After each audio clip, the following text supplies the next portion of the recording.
사랑한다는 말 정말 믿을 수 있을까요? 29살 지혜는 17살 연상의 남편과 행복한 신혼생활을 보내고 있었습니다. 그런데 어느 날 그녀가 목격한 충격적인 장면 하나가 모든 걸 바꿔버렸죠. 남편과 함께 있던 그 사람은 누구였을까요? 사랑이라는 이름으로 시작된 이야기가 어떻게 파국으로 치달았을까요? 그리고 마지막에 벌어진 충격적인 결말은 무엇일까요? 잠시 좋아요와 구독 눌러주시면 영상 제작에 큰 힘이 됩니다. 서울 한복판의 작은 독립서점, 따뜻한 오후 햇살이 책장 사이로 스며들고 있었습니다. 지혜는 마케팅 자료를 찾으러 들렀다가 우연히 한 권의 시집을 집어들었죠. 페이지를 넘기던 중 누군가의 목소리가 들려왔습니다. 그 책 참 좋은 선택이네요. 뒤돌아보니 중년의 남자가 미소를 짓고 서 있었습니다. 윤호였죠. 46살의 그는 지혜보다 17살이나 많았지만 그의 눈빛에는 젊음과 따뜻함이 가득했습니다. 이 작가의 다른 작품도 읽어보셨나요? 윤호가 물었습니다. 지혜는 고개를 저었습니다. 시는 잘 모르거든요. 그냥 제목이 예뻐서 집어든 거예요. 그런 우연이 때로는 최고의 만남을 가져다 주죠. 윤호의 말에 지혜는 뭔가 다른 의미가 담겨 있음을 느꼈습니다. 그날 이후 두 사람은 자주 만나기 시작했습니다. 카페에서, 공원에서, 때로는 전시회에서. 지혜에게 윤호는 신선한 충격이었습니다. 나이 차이에도 불구하고 그와 함께 있으면 세상이 다르게 보였어요. 그의 깊이 있는 대화와 섬세한 감성은 지혜의 메마른 일상의 단비 같았습니다. 나이가 많이 차이 나는 거 신경 안 써요? 어느 날 지혜가 조심스럽게 물었습니다. 사랑의 나이가 어디 있나요? 당신과 함께 있으면 제가 오히려 젊어지는 기분이에요. 윤호의 답변은 진심이 담겨 있었습니다. 몇 달 후 두 사람은 결혼을 결심했습니다. 지혜는 엄마 미연에게 이 소식을 전하기가 두려웠습니다. 52살의 미연은 딸보다도 고작 6살 차이밖에 나지 않는 사위를 어떻게 받아들일까요? 엄마, 중요한 얘기가 있어요. 지혜는 미연 앞에 앉아 말을 꺼냈습니다. 미연은 딸의 진지한 표정을 보고 무언가 큰일이 있음을 직감했습니다. 지혜가 윤호와의 만남 그리고 결혼 계획을 털어놓자 미연의 얼굴에는 당황스러움이 스쳤습니다. 17살 차이라고. 미연이 반복했습니다. 네, 하지만 정말 좋은 사람이에요. 엄마도 만나보시면 아실 거예요. 잠시 침묵이 흘렀습니다. 미연은 딸의 눈빛을 오래 바라보더니 천천히 말했습니다. 내가 행복하면 그게 중요하지. 나이가 뭐 그리 중요하겠니? 결혼식이 끝나고 신혼생활이 시작되었습니다. 지혜와 윤호의 일상은 마치 로맨틱 영화 속 한 장면 같았어요. 주말마다 함께하는 커플 요가, 저녁에 마시는 와인 한 잔, 계절마다 떠나는 소소한 여행들. 윤호는 프리랜서 작가답게 감성적인 글귀로 지혜를 놀라게 하곤 했습니다. 오늘 당신과 함께한 시간이 내 인생에서 가장 아름다운 페이지가 될 거예요. 윤호가 지혜의 손을 잡으며 속삭였습니다. 지혜는 그런 윤호가 좋았습니다. 차분하고 성숙한 그의 모습에서 안정감을 느꼈어요. 회사에서의 스트레스도 윤호와 함께 있으면 금세 사라졌습니다. 어느 봄날 미연과 윤호가 처음으로 단둘이 시간을 보내게 되었습니다. 지혜가 출장을 간 사이 윤호는 미연에게 안부 전화를 드렸죠. 어머니, 혹시 시간 되시면 커피 한 잔 어떠세요? 지혜가 어릴 때 이야기도 듣고 싶고요. 미연은 사위의 배려에 감동했습니다. 그래도 될까? 지혜가 없는데. 괜찮죠. 가족인데요. 카페에서 만난 두 사람은 자연스럽게 대화를 나누었습니다. 미연은 윤호의 진중한 모습에 감탄했어요. 딸을 진심으로 사랑하는 것이 눈빛에서 느껴졌습니다. 지혜는 아버지가 일찍 돌아가신 후로 조금 날카로워졌어요. 혼자 버텨내려고 하다 보니까요. 미연이 조심스럽게 말했습니다. 그런 면도 사랑스럽습니다. 강해 보이지만 속은 여린 사람이라는 걸 알거든요. 윤호의 답변에 미연은 고개를 끄덕였습니다. 그날 이후 미연과 윤호는 종종 만나 이야기를 나누었습니다. 지혜가 출장이 잦아지면서 자연스럽게 두 사람만의 시간이 늘어났어요. 미연에게 윤호는 딸의 남편이기 전에 좋은 대화 상대였습니다. 오랜만에 누군가와 깊은 대화를 나누는 것이 즐거웠어요. 미연의 생일날 윤호는 직접 케이크를 구워왔습니다. 시판 케이크보다는 정성이 담긴 게 좋을 것 같아서요. 이런 걸 언제 배웠니? 미연이 놀라며 물었습니다. 지혜를 위해서 시작했는데 은근히 재미있더라고요. 윤호가 웃으며 답했습니다. 지혜는 퇴근 후 집에 와서 이 광경을 보고 흐뭇해했습니다. 남편과 엄마가 이렇게 잘 지내는 모습이 고마웠어요. 가족이라는 것의 따뜻함을 새삼 느꼈습니다. 지혜의 장기 출장이 결정되었습니다. 한 달간 부산지사에서 새로운 프로젝트를 진행해야 했어요. 신혼 이후 처음으로 떨어져 지내는 시간이었습니다. 한 달이나 혼자 있어도 괜찮겠어요? 지혜가 걱정스럽게 물었습니다. 글 쓰는 시간이 늘어서 좋을 것 같은데요. 걱정 마세요. 윤호는 태연하게 답했지만 속으로는 막막함을 느꼈습니다. 지혜가 떠난 후 며칠간은 괜찮았습니다. 하지만 시간이 지날수록 윤호는 외로움을 느끼기 시작했어요. 혼자 먹는 식사, 혼자 보는 영화, 혼자 보내는 저녁 시간들이 점점 무겁게 다가왔습니다. 그런 어느 날 저녁 미연에게서 연락이 왔습니다. 윤호야, 혹시 저녁 안 먹었으면 우리 집에 와서 먹어. 혼자 해먹기 아까운 음식들이 있어서. 윤호는 망설였지만 결국 미연의 집으로 향했습니다. 오랜만에 집밥을 먹으니 마음이 따뜻해졌어요. 지혜가 없으니까 허전하지? 미연이 물었습니다. 생각보다 많이 그렇네요. 결혼 전에는 혼자 사는 게 편했는데. 윤호가 솔직하게 답했습니다. 나도 그래. 지혜가 출장 가고 나니까 집이 너무 조용해. 그날 밤 두 사람은 늦은 시간까지 이야기를 나누었습니다. 서로의 외로움을 위로하는 대화였죠. 미연은 윤호에게 자신이 느끼는 공허함에 대해 털어놓았습니다. 이혼하고 나서 진짜 혼자라는 걸 많이 느껴. 지혜가 있지만 그애도 자기 인생이 있잖아. 저도 비슷해요. 나이 들어서 결혼하니까 더 간절한 것 같아요. 윤호가 일어나려 할 때 미연이 그의 손목을 잡았습니다. 순간 두 사람 사이에 묘한 정적이 흘렀어요. 손끝이 닿은 자리에서 느껴지는 따뜻함, 서로를 바라보는 시선에서 흐르는 알 수 없는 감정들. 미안해. 미연이 먼저 손을 놓았습니다. 괜찮아요. 윤호도 당황스러워했지만 그 순간의 감정을 부인할 수는 없었습니다. 그날 이후 두 사람은 더욱 자주 만나게 되었습니다. 저녁 식사, 산책, 영화 관람. 표면적으로는 가족으로서의 만남이었지만 두 사람 모두 그 이상의 감정이 싹트고 있음을 느꼈어요. 지혜가 출장에서 돌아오기 전날 밤 미연과 윤호는 한강공원을 걸었습니다. 봄바람이 살랑거리는 저녁이었어요. 내일이면 지혜가 돌아오네. 미연이 먼저 말을 꺼냈습니다. 네, 보고 싶어요. 윤호의 대답은 진심이었지만 복잡한 감정이 섞여 있었습니다. 윤호야. 미연이 걸음을 멈췄습니다. 우리 이러면 안 되는 거 맞지? 윤호도 발걸음을 멈추고 미연을 바라봤습니다. 달빛 아래 미연의 모습은 나이보다 훨씬 젊어 보였어요. 뭐가요? 이렇게 자주 만나고 서로를 의지하고 가족 이상의 감정을 느끼는 것 말이야. 윤호는 대답하지 못했습니다. 부인할 수 없는 사실이었거든요.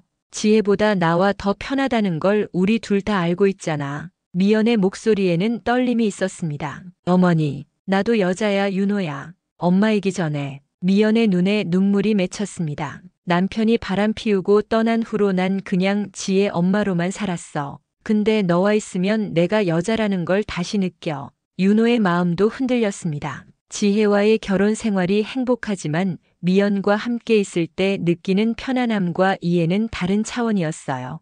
우리 잘못하고 있는 거겠죠?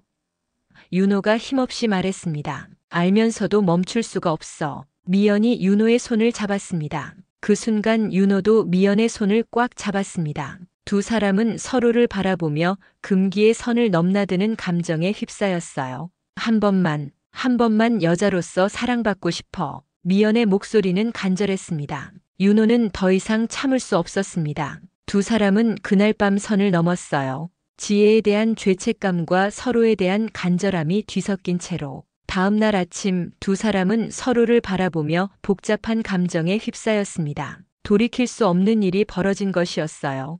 이제 어떻게 하지? 미연이 울먹였습니다. 모르겠어요. 정말 모르겠어요. 윤호도 혼란스러웠습니다. 지혜가 부산 출장에서 예정보다 하루 일찍 돌아왔습니다. 남편에게 깜짝 선물을 주고 싶어서였죠. 집에 들어서니 윤호가 보이지 않았습니다. 핸드폰도 연결되지 않았어요. 어디 갔을까? 지혜는 혼잣말을 하며 엄마에게 전화를 걸었습니다. 하지만 미연의 전화도 받지 않았어요. 불안한 마음이 들었습니다. 혹시 무슨 일이 생긴 건 아닐까? 지혜는 엄마 집으로 향했습니다. 오후 2시 미연의 아파트 앞에 도착한 지혜는 현관문 앞에서 잠시 망설였습니다. 안에서 희미하게 웃음소리가 들려왔어요. 남자 목소리와 여자 목소리가 섞여 있었습니다. 지혜는 비밀번호를 누르고 조용히 문을 열었습니다. 거실로 향하는 복도를 걸어가면서 점점 선명해지는 목소리들. 그것은 분명 윤호와 미연의 목소리였어요. 거실 입구에 다다른 지혜는 그만 숨이 막혔습니다. 커튼이 닫힌 거실 소파에서 윤호와 미연이 서로를 껴안고 있었어요. 윤호는 미연의 머리카락을 쓰다듬고 있었고 미연은 윤호의 가슴에 얼굴을 묻고 있었습니다. 정말 이래도 되는 걸까? 미연의 목소리가 들렸습니다. 이미 늦었어요. 당신 없이는 못 살겠어요. 윤호의 답변이 이어졌습니다. 지혜의 다리에 힘이 빠졌습니다. 눈앞이 캄캄해지는 것 같았어요. 자신이 사랑하는 남편과 엄마가 이런 관계였다니 믿을 수 없었습니다. 두 사람은 여전히 지혜의 존재를 눈치채지 못했습니다. 서로만 바라보며 속삭이고 있었어요. 지혜는 조용히 뒷걸음질 쳤습니다. 현관문을 닫는 소리도 내지 않으려고 조심스럽게 움직였어요. 아파트를 나온 후에야 억눌렀던 눈물이 쏟아져 나왔습니다. 어떻게 이럴 수가 있어? 지혜는 주저앉아 울었습니다. 모든 것이 거짓이었습니다. 남편의 사랑도 엄마와의 화해도 가족이라는 따뜻함도 지혜는 세상에서 가장 소중한 두 사람에게 배신당한 것이었어요. 그날 밤 지혜는 집에 들어가지 못했습니다. 호텔에서 하룻밤을 보내며 앞으로 어떻게 해야 할지 생각했어요. 분노와 슬픔 그리고 깊은 절망이 교차했습니다. 다음 날 아침 지혜는 결심을 굳혔습니다. 더 이상 이 상황을 방치할 수 없었어요. 먼저 변호사 사무실에 가서 이혼 절차에 대해 상담받았습니다. 재산 분할이나 위자료 문제는 어떻게 하실 건가요? 변호사가 물었습니다. 그런 건 필요 없어요. 그냥 깨끗하게 끝내고 싶어요. 지혜의 목소리는 차가웠습니다. 이혼 서류를 준비한 후 지혜는 집으로 돌아왔습니다. 윤호는 소파에 앉아 걱정스러운 표정을 짓고 있었어요. 어디 갔었어요?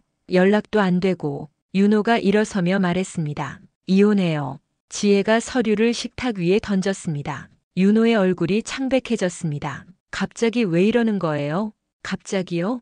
당신이 내 엄마와 바람 피우는 걸 봤는데도 갑자기라고 하시는 거예요? 윤호는 아무 말도 할 수 없었습니다. 들켰다는 사실에 당황했어요. 변명이라도 해봐요. 오해라고 우연이었다고 말해봐요. 지혜의 목소리는 차갑고 날카로웠습니다. 지혜야, 들어봐. 정말 그런 게 아니야.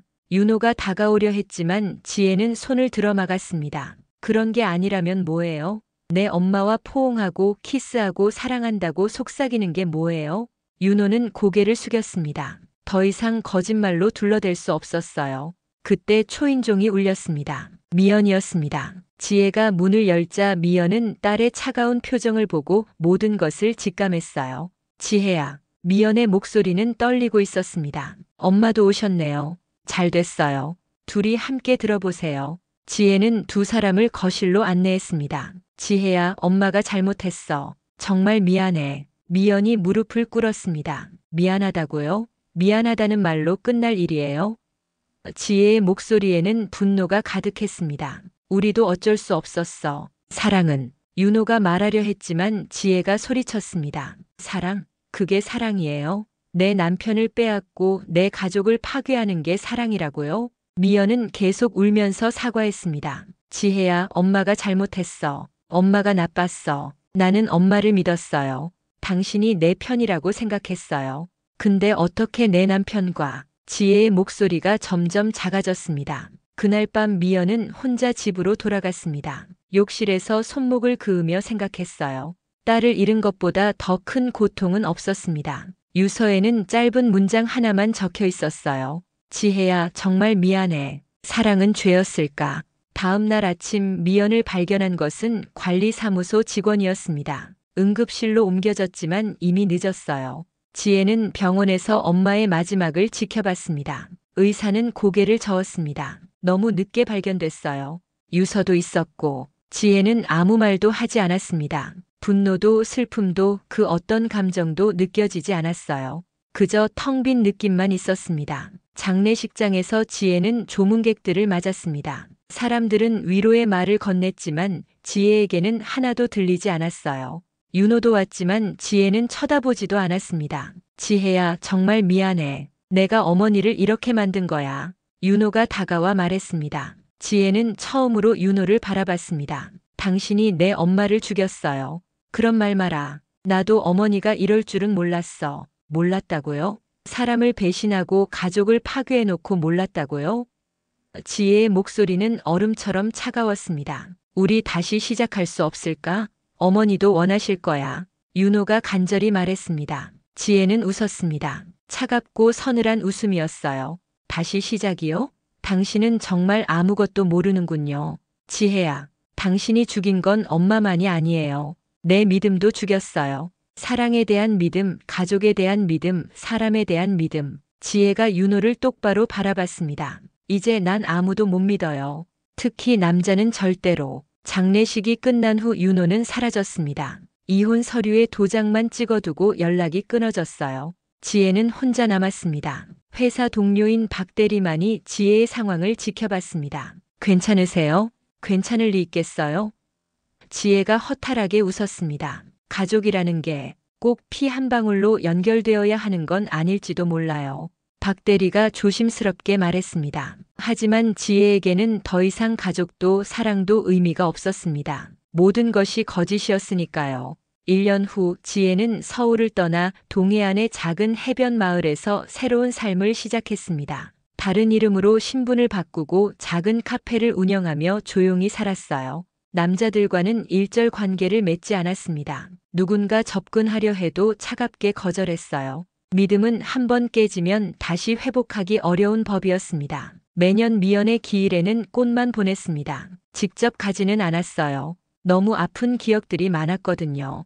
어느 날 저녁 지혜는 카페에서 케이블 다큐멘터리를 보다가 깜짝 놀랐습니다. 화면에 익숙한 얼굴이 나타났어요. 한국 출신 작가 윤호 씨가 일본에서 개인전을 열어 화제가 되고 있습니다. 화면 속 윤호는 일본 여성과 함께 웃고 있었습니다. 새로운 아내였죠. 행복해 보였어요. 한국에서의 아픈 기억을 떨쳐내고 새로운 사랑을 찾았다는 윤호. 작가는 앞으로도 일본에서 활동할 예정이라고 밝혔습니다. 지혜는 리모컨으로 텔레비전을 껐습니다. 분노도 슬픔도 느껴지지 않았어요. 그저 씁쓸한 웃음만 나왔습니다. 그래, 넌 또다시 여자의 상처 위에 집을 지었구나. 지혜가 텅 빈 카페에서 혼잣말을 했습니다. 윤호에게는 미연과의 일도 지혜와의 결혼도 그저 지나간 에피소드에 불과했을 거예요. 하지만 지혜에게는 인생 전체가 바뀐 사건이었습니다. 바다에서 불어오는 바람이 카페 안으로 들어왔습니다.